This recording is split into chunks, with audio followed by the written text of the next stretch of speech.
Hello and welcome. My name is Doug Hansen, President of the Icelandic National League of the United States, and I will be your host for the program today. Before we get started, I want to thank all INLUS members and donors for their contributions that make our classes, scholarships, grants, and webinars like this possible. If you are not yet a member of the INLUS, please consider joining us. Information may be found on our website, www.inlus.org. For those watching live for the webinar today, we encourage you to submit your questions using the Zoom Q&A, that stands for question and answer feature, which you may find a button at the bottom of your screen, or if you're on a mobile device, it may be on the side or to the top. And we will answer as many of your questions as possible given our time constraints throughout the webinar. Today's program is also being recorded, and we will have it available on the INLUS website and the YouTube channel within a few days. Now, let me introduce our guest. Jon Thor Víglundsson is the Public Relations Director for Iceland Search and Rescue, also known as ICE-SAR, that's ICE-SAR, and will introduce us to his organization, its functions, and responsibilities. Jon Thor was born on the 4th of July, a day well known to those of us in the United States, in 1964, and joined ICE-SAR as a volunteer at the age of 18. He then stepped away from his duties as an active member of a rescue team when he moved to the USA to study media. After a lengthy career in journalism, his life came full circle 3 years ago when he returned to ICE-SAR to serve as the organization's spokesperson. Welcome, Jon Thor. It's great to have you with us today. Thank you. I'm glad to be here and have the chance to talk a little bit about our now almost 100-year-old organization. And I think we'll just dive into it, and I'm going to share my screen. So a little bit about our heritage. As I said, we're almost 100 years old. In 3 years, we'll be celebrating a millennia. The organization was founded in 1928, but with roots dating back to 1918, with the purchase of our first lifeboat. It was purchased in the islands of Westman's Islands, just south of the main island, as the islanders of Westman Islands call it. It's the main island and then the Westman Islands when they talk about Iceland and their little islands. The origin dating back to 1918, you could say that this association stands on the shoulders of the women of the Westman Islands in those times. They grew a little bit weary and tired of watching their men, husbands, brothers, sons, and fathers go out to sea in those little rowboats that we used as a fishing vessel in those times. The weather forecast being as it was in those times, basically a lick of a finger and a look out to the horizon and say that today is going to be a fairly good day. But the weather in Iceland can change really drastically, really quickly. And that was also the case back in 1918. And those women grew tired of watching their men perish just off the shores of the islands without being able to come to their rescue. So they crowdfunded the first lifeboat. And it came to Iceland in 1918. And 10 years later, the first rescue team was founded. And the rest is history, as they say. A little bit about our volunteers. The picture you see on the right of your screen is a picture of Baldwin, who is a barber in the town of Hornafjörður. He is a volunteer as well. Take a note of those little figurines he has in his window display. I'll come back to that a little later. But he is now in the action of putting in a little sign on his barbershop window that says, "Gone on a shout." It has a twofold meaning. Number one, it says to the villagers of Hornafjörður, there's Baldwin is not going to be able to make a haircut today. And it's also an explanation for probably one inhabitant of Hornafjörður that's walking around town with half a haircut because Baldwin had to go on a shout. He's a member of one of our 93 rescue teams situated around the island. In most big villages, we have 33 injury prevention teams that work on a little bit different level, more as a backup and a support unit for the rescue teams.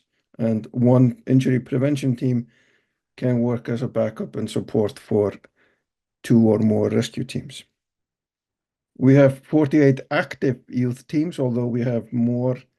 Unfortunately, some are inactive, maybe for a year or two, and then they get reactivated. We'll come back to youth teams. We run a rescue academy where we train and educate all our volunteers.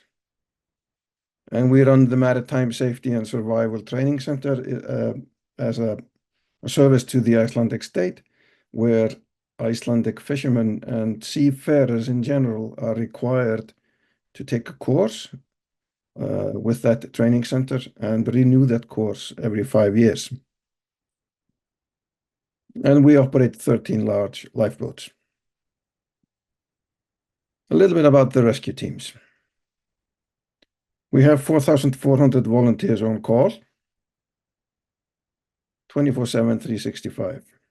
To put those numbers in context, the number of police officers in Iceland are about 1,000 active police officers. We are a nation of just around 400,000 people, so almost 1% in the rescue teams, and you can see by the total number of 1,000 police officers, when natural disasters strike, you need a bigger force than that. We operate both on sea and land,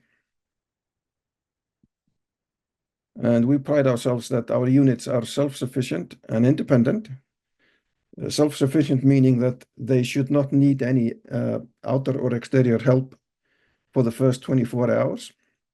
And they are independent in the way that they are self-funded and they make their own decisions regarding the running of their individual rescue team in accordance with the law of the umbrella organization, which ICE-SAR is.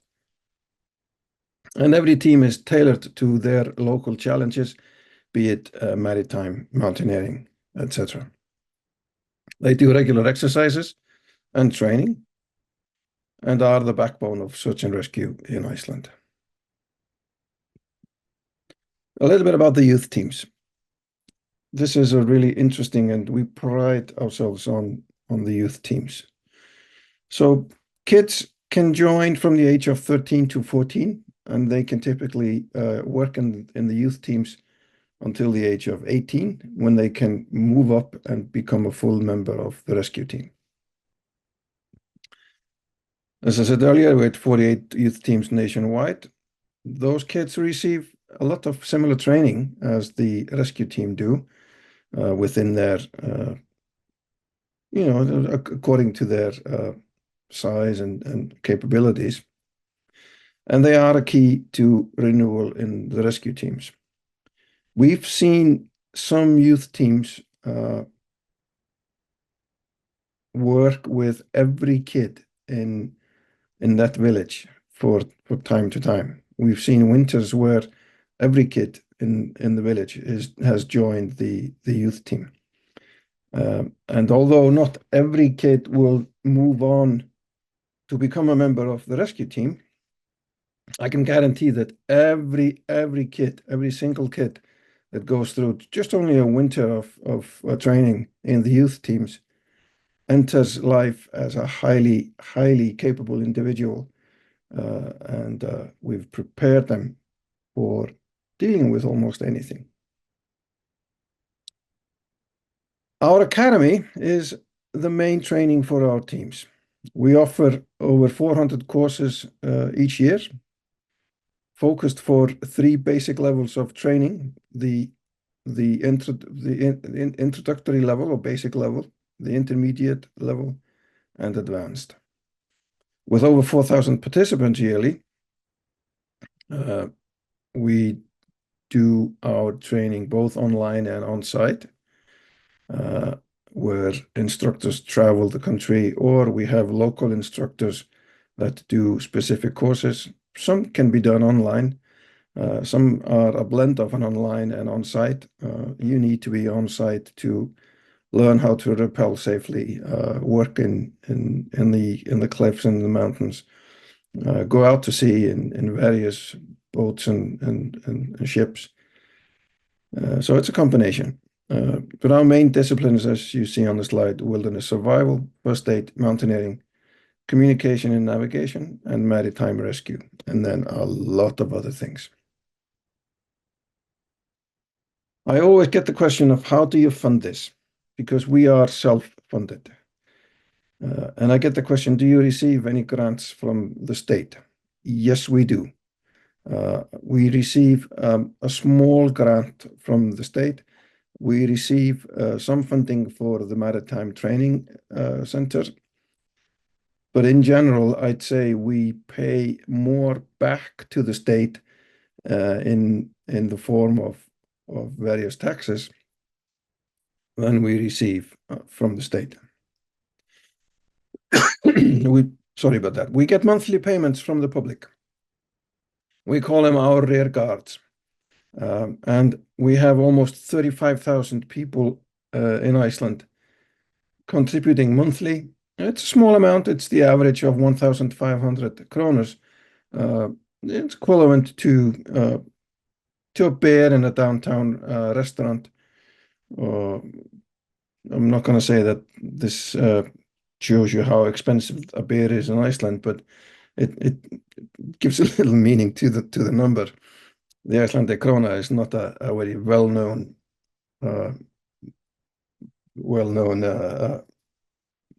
monetary unit. But those 35,000 people we are extremely proud of, and that number has been growing steadily throughout the years. We do sell fireworks for 3 days running up to the New Year. So the last 3 days of the year, we sell fireworks, which we import ourselves. And that's a major source of income for many of our units. We sell little keychain figurines, and the picture you saw of Baldwin putting a sign in his window, you saw a bigger version of those figurines, which are molded after a role within our association, sometimes molded after a person or molded in the likeness of a person. And these are sold in the beginning of November every year, where our members in full gear go out into the streets, stand outside shopping centers, and sell those figurines, and are usually well received. As I said, we do receive a little bit of government support, but we have key corporate sponsors as well. Now, our key corporate sponsors are 8, ranging from an airline to a shipping company to a telephone company, and everywhere in between. And these companies are really proud of becoming a sponsor and use our image and media quite diligently in their marketing. So they want to tie themselves together with our work. We own a 3rd share in a little company that runs gaming machines. It's a heavily regulated industry in Iceland, and we have that little company has a market share of maybe 20%, and the proceeds from that company is almost pays the cost of our office, but not quite. We have that little program called Live Your Roots in Iceland, which was originally focused towards those who didn't want to buy fireworks for environmental reasons, but has been widened out to include our foreign guests as well, so that they can leave their roots, because we do plant a tree for every donation received through that program. And we have planted thousands of trees for the last years. And then a lot of units do recycling. Recycling of drinking containers in Iceland is really, really high. Probably over 80% of every drinking can sold in Iceland is recycled. And it has a lot to do with the monetary value of it, and volunteers, organizations like the rescue teams, like sports clubs or other clubs gather them up and receive the monetary value in order to fund whatever they're doing. And many units sell Christmas trees. It's a tradition in Iceland to have a live Christmas tree during the Christmas season. There you can see a picture from our marketing campaign for fireworks, a picture taken in one of the fireworks shops we put up as a pop-up shop every New Year. And for some units, this consists of between 50 and 80% of their total income and their need for the year. It keeps them really operating throughout the year. Because I often get the question of how expensive is that particular call out when we had to scramble out maybe 150, 200 persons, snowmobiles, snowcats, big jeeps, etc., etc. And I get the question by the media, how expensive was this? And the answer is, well, it wasn't that expensive actually, because we already own everything that we need. It's getting ready for it that's expensive. Being ready for it is expensive.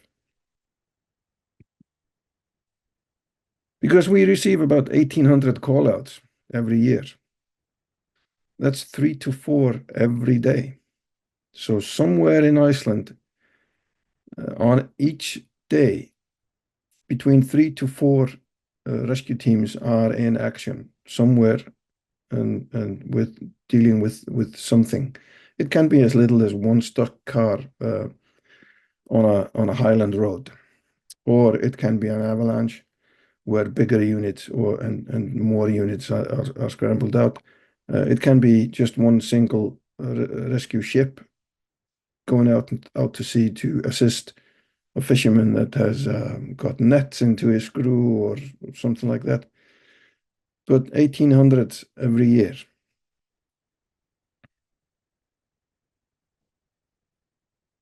We also run a little unit called Safe Travel.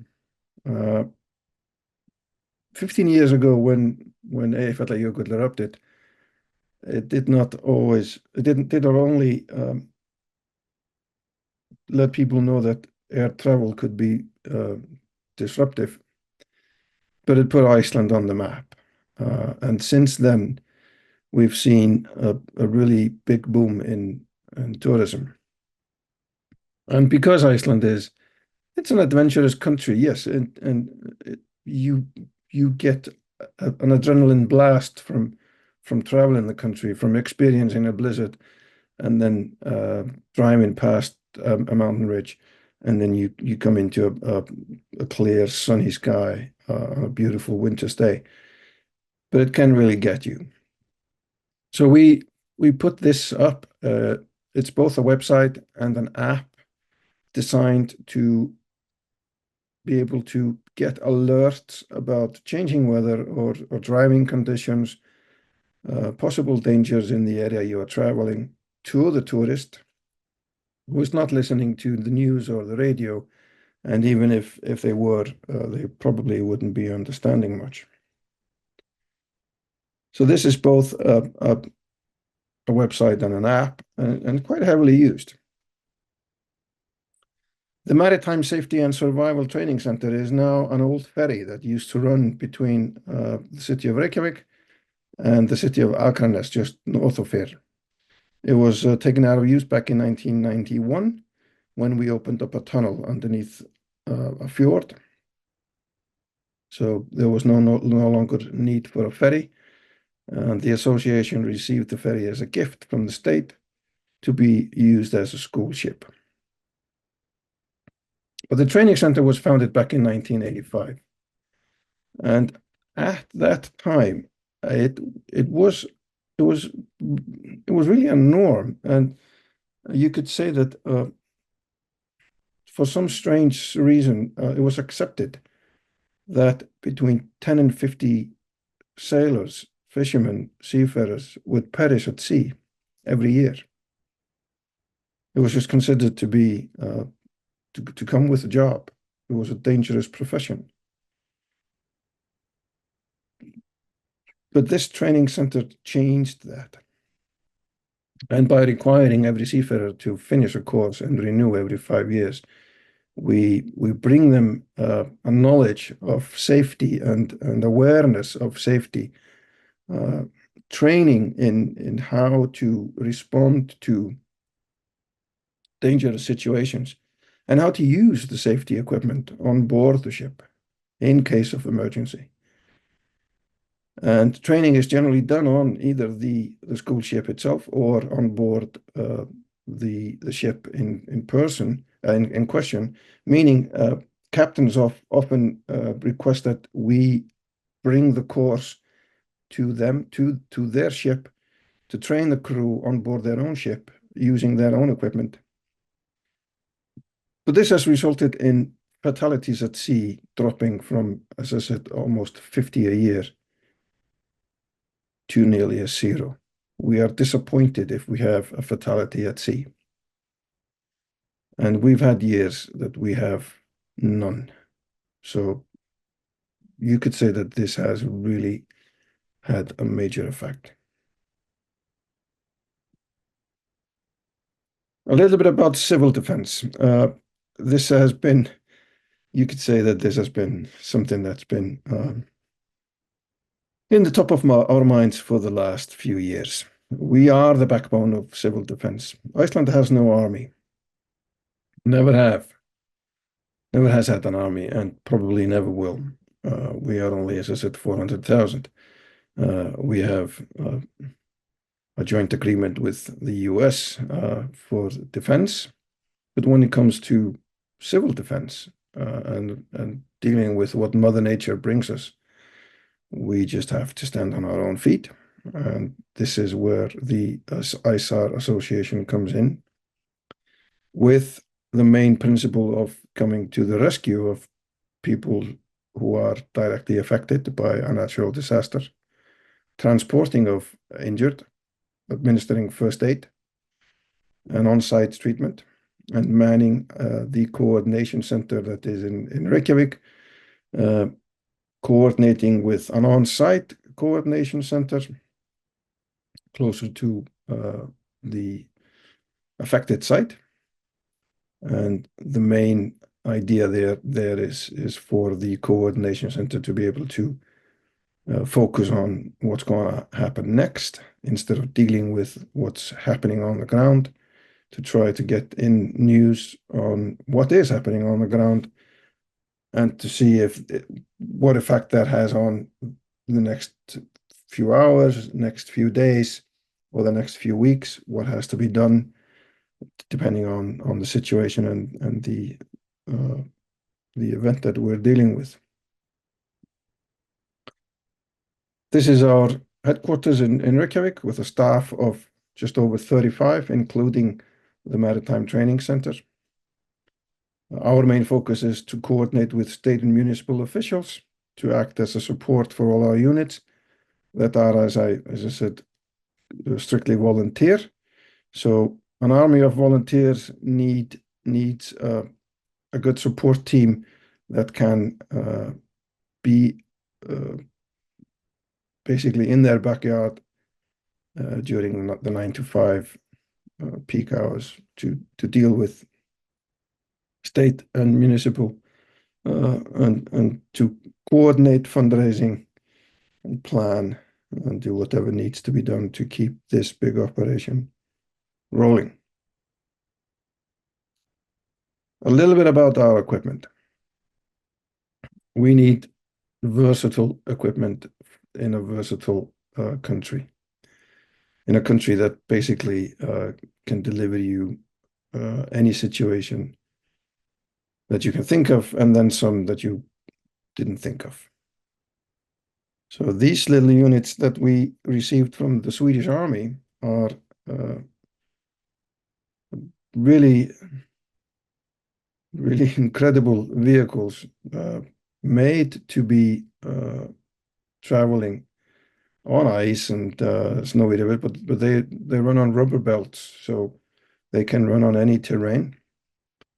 And they are connected by hydraulic jacks. So when they need to cross a crevasse on the glacier, the driver can move the vehicle up front all the way to the crevasse, and then raise that vehicle into the air like an airplane taking off. So the vehicle is basically sitting on the belts of the rear vehicle. The rear vehicle then drives towards the edge of the crevasse, lowers the front vehicle that's now on the other side of the crevasse. And the process is repeated with the rear vehicle, and they have crossed the crevasse. It's a sight to see when this is deployed. We do have 2 armored personnel carriers. And you might ask, why do we need armored personnel carriers in a country that has no army? Well, we use them strictly for weight. These are heavy vehicles, and they are situated in 2 places of the country where wind can exceed 50 meters per second. I'm not sure how much that is in kilometers, but a better measurement is that when the wind has has gotten to that number, we see the asphalt being blown off the roads sometime. So a heavy vehicle like this is the only vehicle that's going to stay on the road to get assistance to where it's needed. On the right, you see this Ford pickup, and it's now a sensitive subject that American cars should not be seen in Europe. They are seen here, and they are heavily modified for our use. The latest one is modified with 58-inch tires. Is now a 6-ton vehicle. It's a Ford 350, if I remember correctly. We use ATVs and we use snow scooters to get to where we're going. And we have 13 rescue ships. It's one of the biggest tasks we have taken on as an association to renew all those 13 ships. We were fortunate enough to receive boats from our sister organization in the UK or in England, RNLI, the Royal National Life Saving Institution, an institution that's been operating for over 200 years now. They kind of look at themselves as the big brother of volunteer organizations that are saving lives, and they gave us access to boats that they were taking out of use due to their age. And it enabled us to put 13 big life-saving boats at strategic places around the country. But they've been growing old, as we all are, and the oldest boats are now closing on 40. Spare parts are getting hard to come by, and even to then, if they can be found, to then fix whatever's broken. So a decision was made about 5 years ago to build new ships. And this is the first new ship that we received in that new build. And it was appropriate that it was delivered to the Westman Islands and received the name Thor. Thor is the thunder god, as you know, has always been the name of the life raft or life ship or lifeboat in the Westman Islands. It's also the name of one of our Coast Guard vessels and has been the subject of some misunderstanding, especially with the media when we talk about the ship Thor coming out to rescue.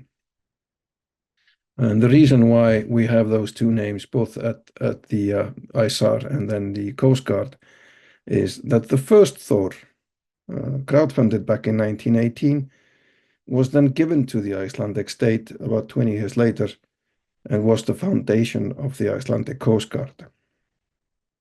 But these new ships are a breakthrough in our work at sea. We doubled the speed of the existing boats. It's a newer design. We now see women coming in and offering their services as a volunteer on board the rescue ship. And the reason is really simple. It's not that women didn't want to go out to sea. It's not that women didn't trust themselves to be in heavy seas. It's because in the old ships we didn't have a toilet. We do in those new ones. And that has resulted in women offering their services again in lifeboats. So this is the newest. We have received 4 sister ships already. We are expecting ship number 5 in June and number 6 in beginning of October this year. And hopefully, if everything goes according to plan, we will receive ship number 7 and 8 next year. And the plan is to have all 13 renewed for our 100th anniversary. We also operate other high-speed search and rescue boats and the RIB boats, all the way from a small Zodiac up to a larger RIB with some more capability.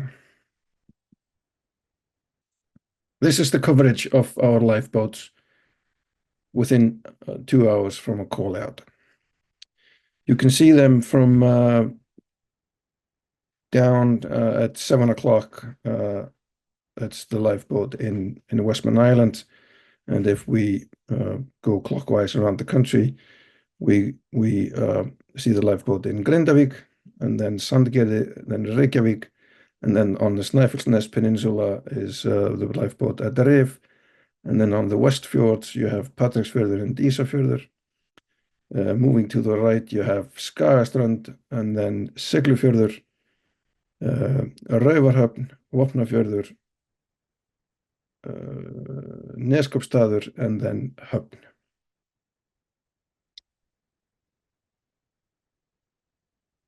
And the yellow circle is the area that they can get to within 2 hours. I'm going to show you a little video taken from Thor's onboard cameras. It doesn't have sound, so I'm going to talk over it. If you get a little queasy, then just look away from the screen, because there is going to be some rolling about.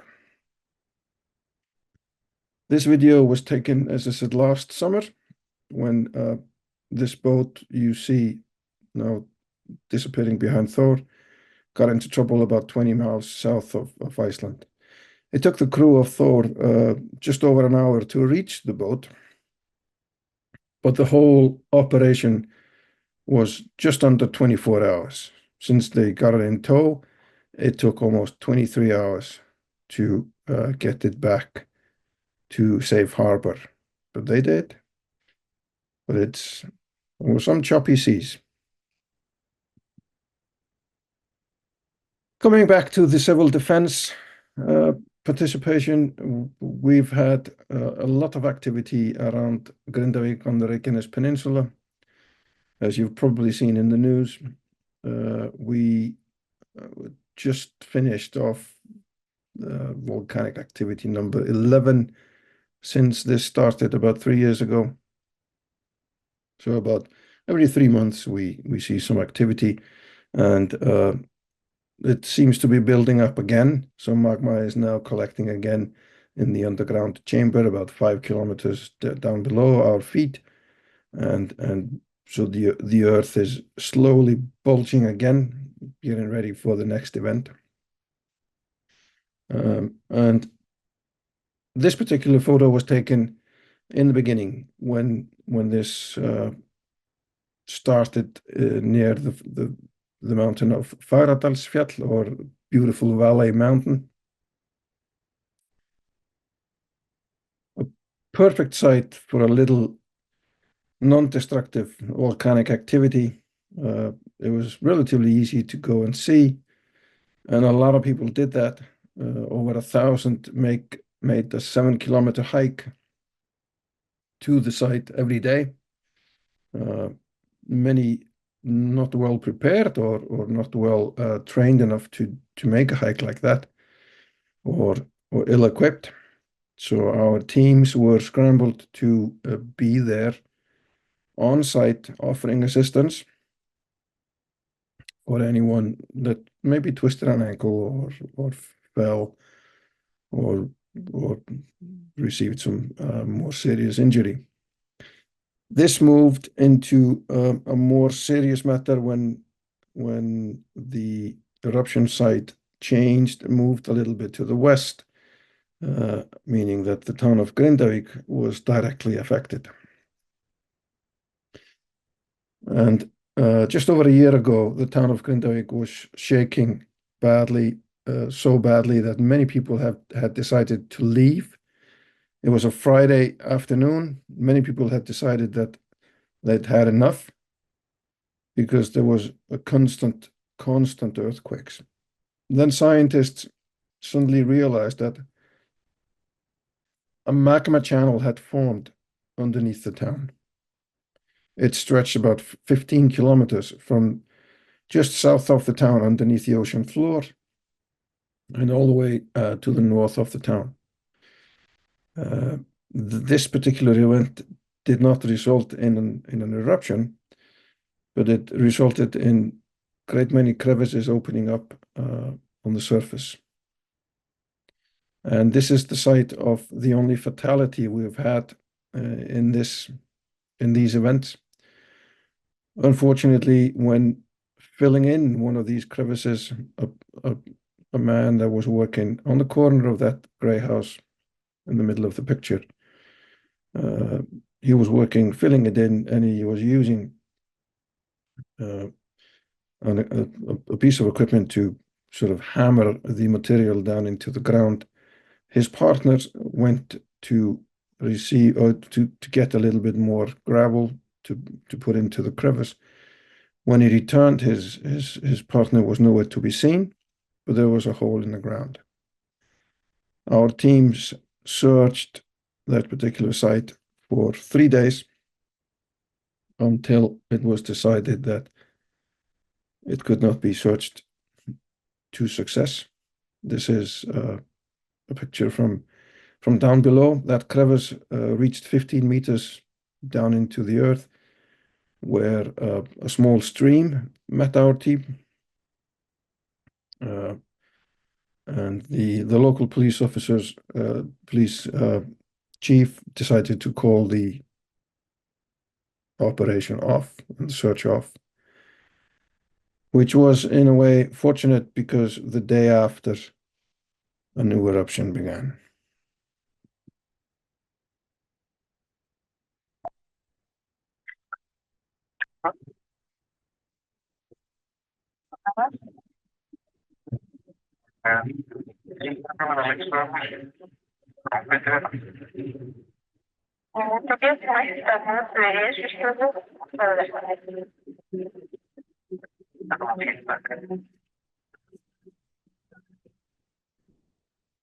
Motivation is to go out in these kinds of weather is knowing that if it was me that was lost, I would really hope that someone is looking out for me.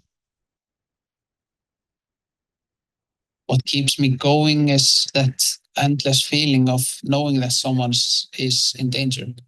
And is desperately in a need of help. And just to be a part of a team, because I can't do it alone. We have to be able to work together in a stressful situations. It can change like in a heartbeat. You can be in a calm, sunny weather, and in a minute, the snow is all over the place where you can't see anything. So you have to operate, don't knowing what is in front of you. You never lose hope. You never doubt the project. So you always keep up on full throttle and believe really that you can find the person you're looking for. But it can take days. And as the days pass, it can be really hard to keep focus, to not lose hope.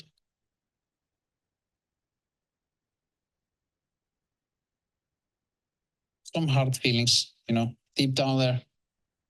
The stuff we have seen and taken a part of that is not something you want to. All these pictures, all these memories that really hurts. When you have been giving it your all, like for days, and you find that the person is not with us anymore.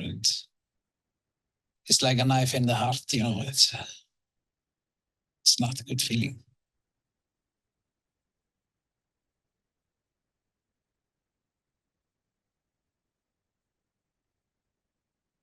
But finding the person you've been looking for, just to see the life and the hope and the enjoyment in the people's eyes when you find them, it's probably the best feeling you can get.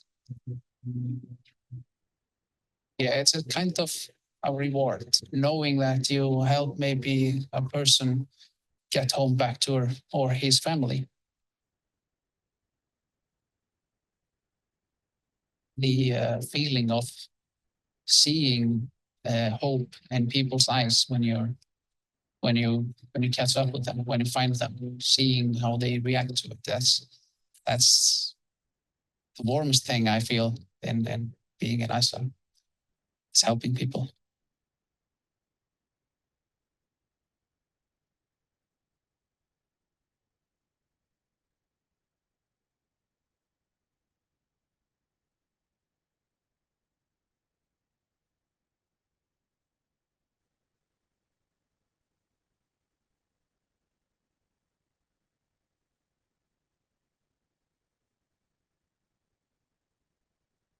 And since we have some time, I have one more video. This one is a little bit older, so take that into effect. It kind of says the same story.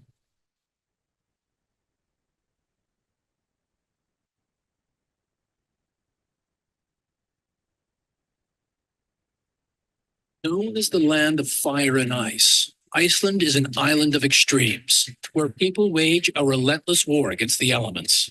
It's seriously unpredictable weather. It's basically like a battle zone of different high pressure, low pressure areas. Anything can happen. Dangerous conditions mean people can find themselves in serious trouble and in need of rescue. But there's a problem. The small country has no army or government program to help. So citizens formed the Icelandic Search and Rescue Team, known as ICE-SAR, a national emergency force. They're everyday people willing to risk their lives to save others in the worst conditions imaginable. You're going out in the conditions when everyone else is supposed to be inside. So you have to be a little bit crazy, but in a good way.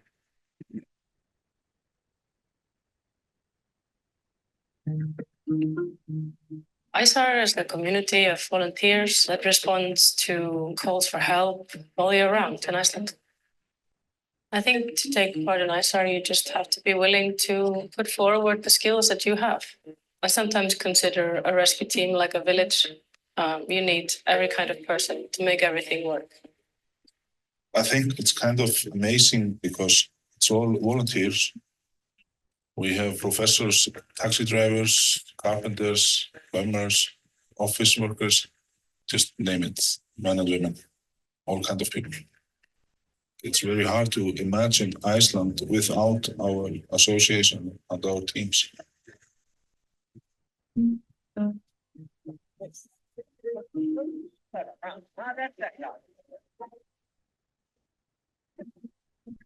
Iceland's breathtaking landscape attracts tourists and adventure seekers from all over the world. But that beauty can lure people to a false sense of security. Weather conditions can change faster than anything else. You can have a sunny day, and in 2 minutes, it's a storm. Wind, rain, even snow in the summertime. People are just going for a hike and they're pretty confident that the mountain that they're going on is not dangerous. We have the lower glaciers, which have become quite a popular tourist attraction, and people are going for walks on these, and they are full of crevasses, extremely dangerous, super slippery, and then they fall over and hurt themselves. Then they have to rely on search and rescue to come and find them. For average citizens to gain the skills needed to be part of ICE-SAR, they go through a rigorous 18-month training program. They learn mountaineering, climbing, and orienteering. It takes a huge skill set, but when you can't deal with any weather, then you can go out and help people.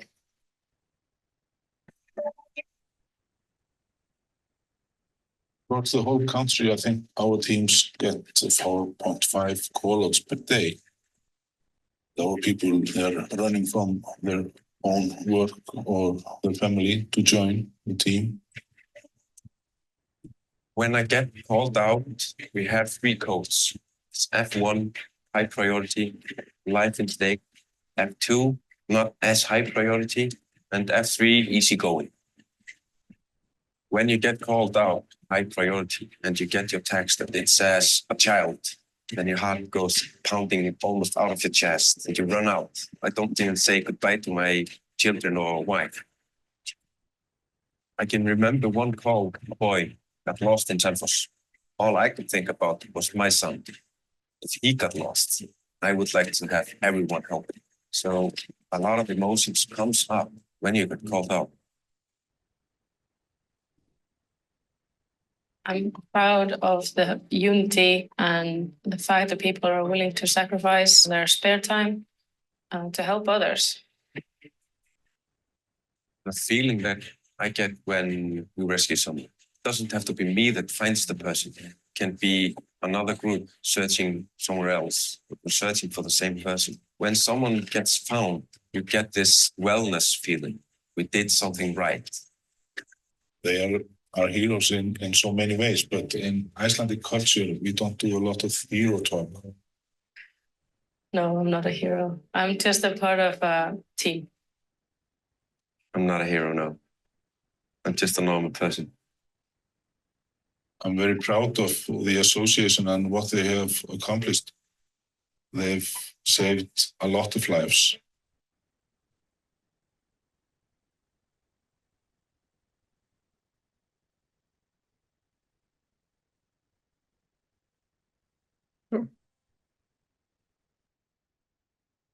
We've come to the end of my slideshow, and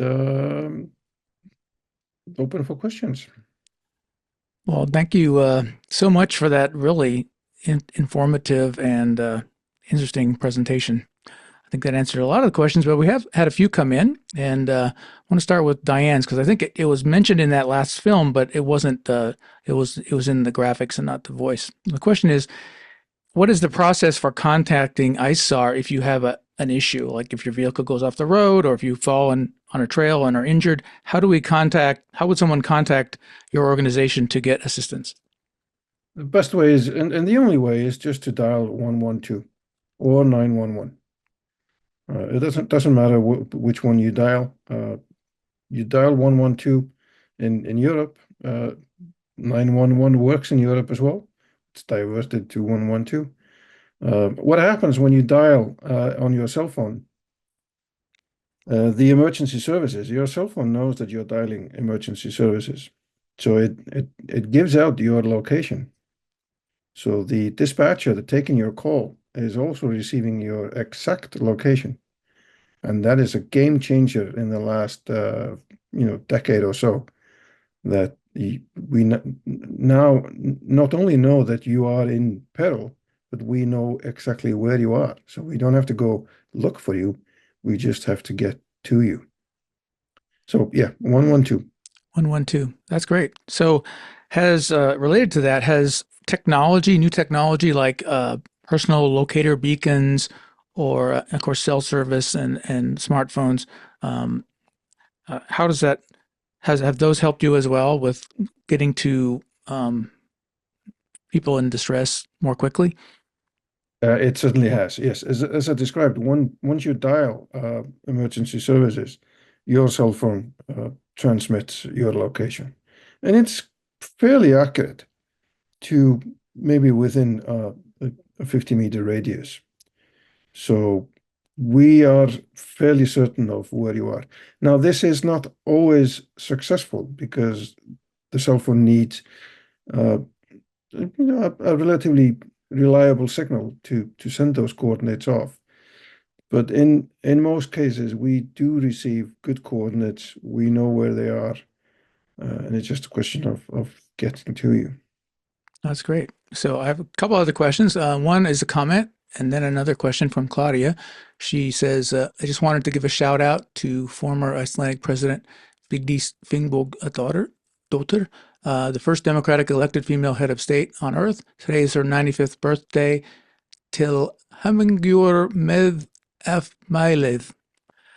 And then she also has a question, which is, what is the age of the oldest volunteer? Do you have an age cutoff? And how can a person help at any age beyond donating funds to ICE-SAR? No, we don't have an age cutoff. Because it's an all volunteer organization. Many of the stuff you saw during the videos is you can see it's a little bit of a young man's game. So as we grow and as we grow older and wiser, we know that certain situations are just not for us any longer. So we can move on within the organization, and there is always room. So many of our volunteers do not go on a call out anymore, but they spend their time to go over the equipment once a call out is over, once the team is back in HQ. You are met with the older volunteers who do not go out on a shout, but they come in and they organize everything back. They clean the equipment, they clean the cars, they oil the cars, they fix what's broken.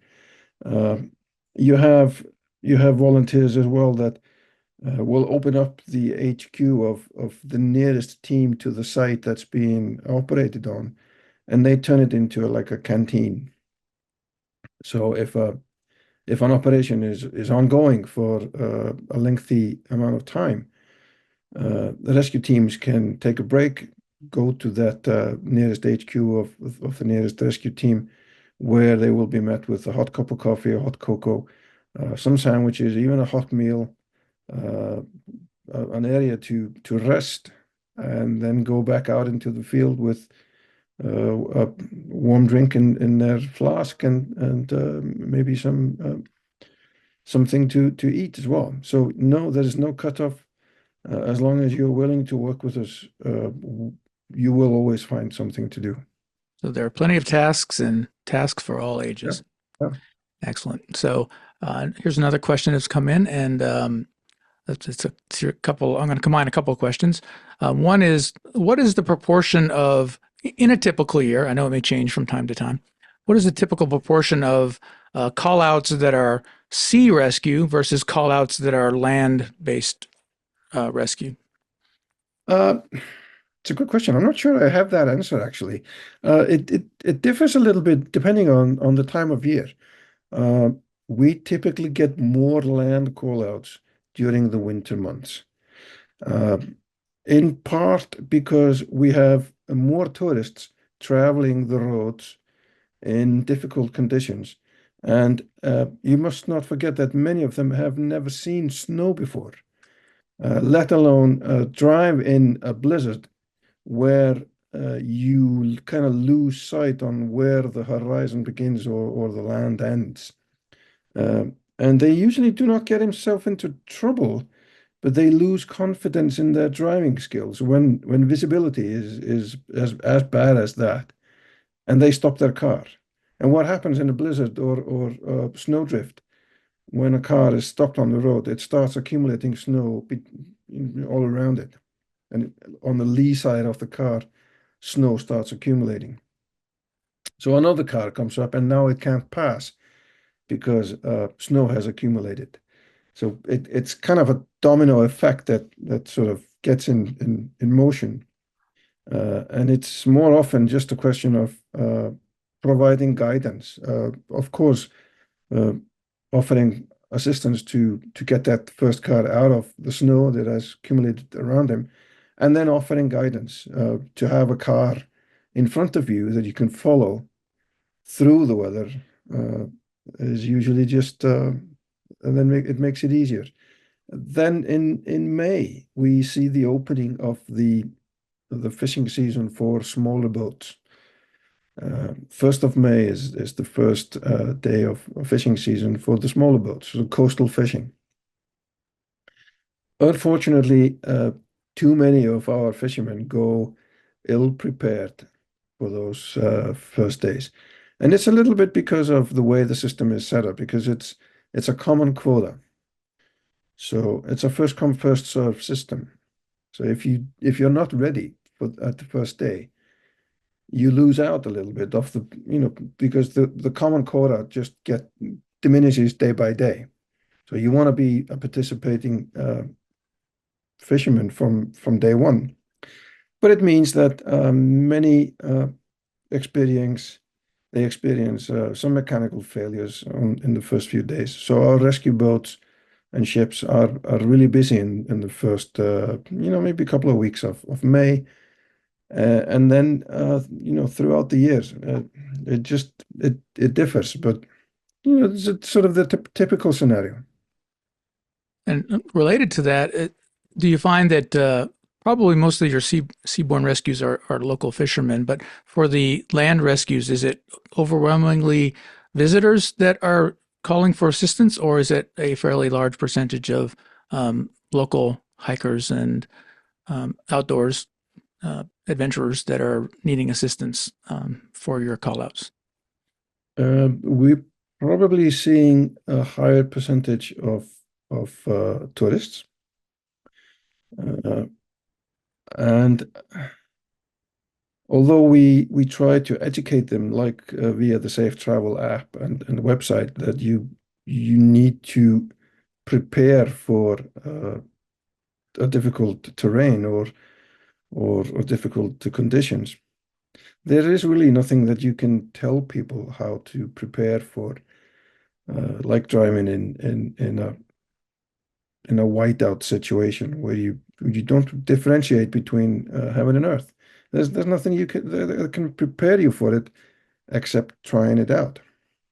So it's understandable, and we do not blame people for sort of losing their confidence in situations like this, but we're glad to offer some assistance.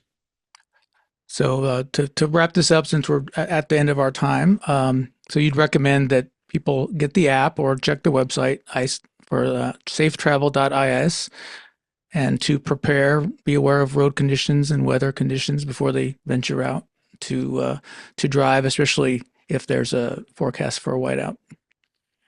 Well, I mean, you should always be aware of your weather and road conditions wherever you are. It's just pure common sense to check what the situation is when you are going out on a little adventure. Well, thank you so much. I'm going to read a comment, and then I'm going to have a few announcements to close out our webinar. So one is from Laurel. She says, "This is the most fascinating webinar I've ever attended. Thank you, Jon, for introducing us to the amazing organization ICE-SAR. And Paul says, have to drop up, but this is very interesting. Thank you. Tack för det. So, thank you, John. That was very, very interesting, and just I think most of us had no idea what kinds of activities you are doing, and the large number of volunteers you have who would contribute to this very important mission. I'm glad you liked it. It was my pleasure to do this presentation. So for those of you who are watching today or on the recording, our next webinar will be on Wednesday, May 14th. INLUS business member Hey Iceland will give us an update on Iceland travel developments and opportunities. Auður Valla from Leibjorg will also introduce us to their East Iceland farm stay experience. In June, we will continue our joint coast-to-coast webinar series with the Icelandic National League of North America. This webinar will feature Catherine Rothman speaking about the Minneota, Minnesota settlement, and Mark Patterson discussing the first Alberta settlers. We hope you will join us again in May and June. Check the INLUS events calendar for details. Finally, the INLUS is offering spring Icelandic classes. Our advanced classes have already begun, but we still have space available in our popular Basic Icelandic 1.0 class, which is the beginning Icelandic, which begins next week on April 24th. Registration information can be found on the INLUS website. Again, thank you, Jon Thor, and all the attendees for our webinar. Have a great day.